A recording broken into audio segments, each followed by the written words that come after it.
जय जगन्नाथ सांग मैंने सकाल सकाल पिहू आज टिफिन नाबे मु बनाऊँगी परोटा ता सहित गरमा गरम आलू बादाम भजा।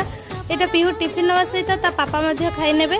तो तापर ये देखो मु रेगुलर वीडियो टी आनी पारुनी जेहेतु मोर आई प्रोब्लेम टी बाहरी। तापर सान झील मो पाखे जमती ता पापा को देखला पानी पीवार दौड़िकी पाखु ही पलैला। पिहू भी रेडी हो गलानी स्कूल बाहर।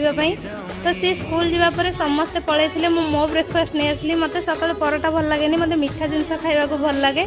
तापर ये लंच रे मुझे भात डालमा सोयाबीन आलूर तरकारी और काकुड़ी टी आचार। सोयाबीन आलू तरकारी मुझे साधारे बनई कि पिऊ जेहतु उष्णा करदेला आज से उष्णा खाइबिनी। तो मुझे अलग मोपाई पुणी बसई नेली। ता सहित ता पापा बाली छतु आनी ताकू भी देखो 3:15 है भाजी नहीं जाऊँगी।